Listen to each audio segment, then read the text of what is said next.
전남 여수 해역에서부터 시작해 경북 울진 해역까지 확산, 그 피해액 115억 원. 양식장 252곳을 덮친 이 현상은 지난 2003년 이후 최대 규모, 2007년 9월 18일까지 집계된 바다의 붉은 비상 등 적조에 대한 통계다. 바다의 자원은 물론 인간의 생명까지 위협하는 엄청난 규모의 적조. 이제 더 이상 우리 바다는 적조의 안전지대가 아니다.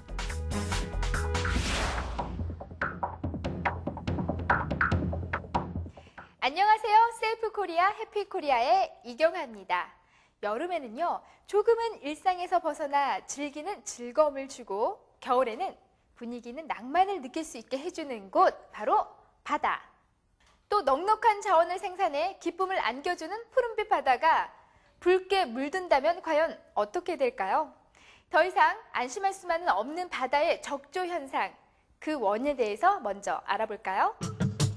1970년대부터 나타나기 시작해 이제 매년 여름 우리를 찾아오는 골치 아픈 불청객 적조.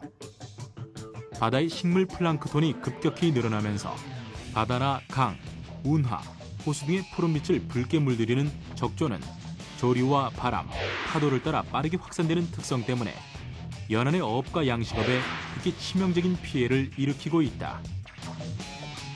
자연현상의 하나로 여겨져 일정 기간이 지나면 자연히 소멸되는 것으로 인식되었던 적조 현상이 이렇게 바다의 불청객으로까지 불리게 된 것에는 인간의 산업활동이 증가하면서 환경오염이 심각해진 것을 첫 번째 이유로 꼽을 수 있다.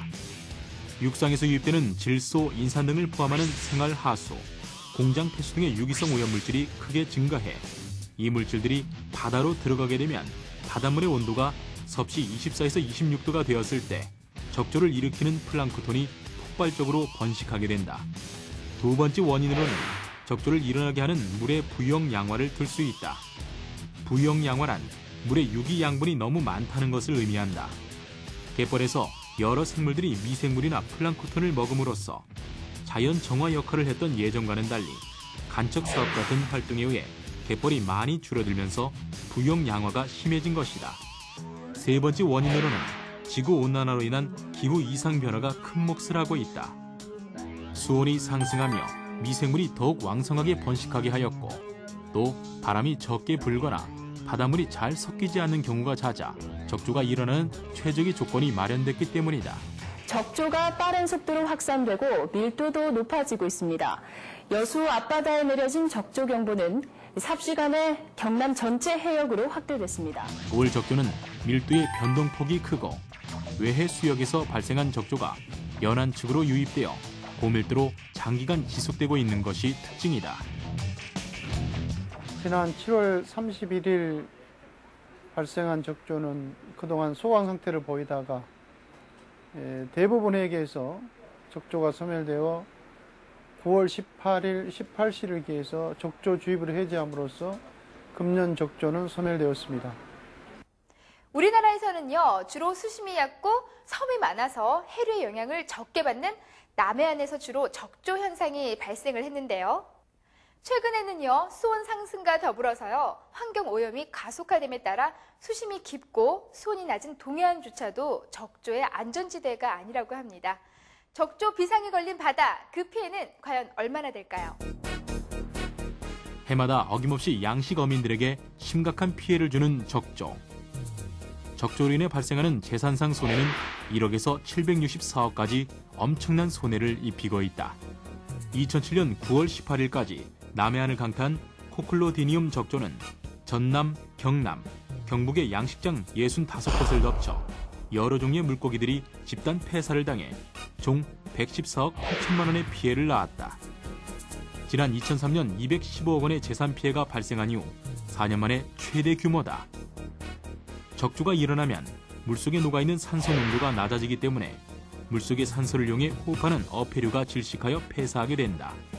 지금까지 알려진 적조를 일으키는 생물 67종 중 우리나라에 주로 나타나는 코클로디니움은 물고기 아가미에 붙어 어류를 질식시켜 폐사시키는 무서운 힘을 가지고 있다.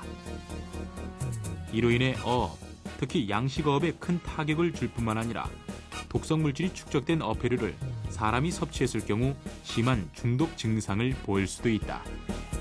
외국에서도 적조는 발생을 하지만요. 바다 양식장이 거의 없기 때문에 큰 피해는 없다고 합니다.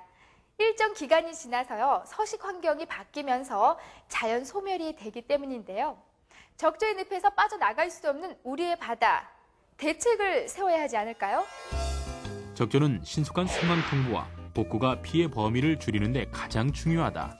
국립수산과학원, 수산연구소 및 해양수산사무소에는 적조로 인한 어업 피해를 줄이기 위하여 정기적인 적조 예찰과 감시를 하고 있다는데, 적조가 발생하면 처음 발생한 일시, 발생한 해역 및 범위, 피해 생물 및 양을 통보해야 한다.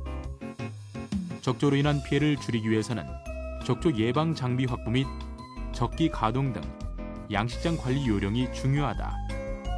적조 피해를 최소화하기 위하여 정부에서는 적조 피해 예방 종합 대책을 수립하여 관계기관 대책회의를 개최함으로써 사전 예방을 준비하고, 특히나 적조 관련 위기 대응 매뉴얼을 작동함으로써 일선에서 피해 예방을 최소화할 수 있도록 만전을 기하고 있습니다. 적조가 발생하면 황토 살포에 의한 방제 작업이 일반적으로 이용되고 있는데, 황토는 적조 생물을 흡착하여 가라앉히고, 특히 황토 속에 들어있는 알루미늄 성분이 적조 생물 세포를 파괴하는 탁월한 효과가 있다. 즉, 미리미리 적조에 대비해 황토를 확보하는 것도 중요한 대비책이라 할 수 있겠다. 그러나 이는 단지 사후 구제 방법에 불과하기 때문에 근본적인 해결책인 바닷물의 부영 양화가 발생하지 않도록 오염물질의 바다 유입을 사전에 차단하는 것이 가장 좋은 방법일 것이다. 무분별한 개발과 이용으로 서서히 자정작용을 잃어가고 있는 바다를 살리는 길. 여름에 주로 나타나는 적조로 인한 피해 예방을 위해서요. 민관, 군이 총동원을 해서 조기에 진압하는 지혜가 필요하지 않을까 싶습니다.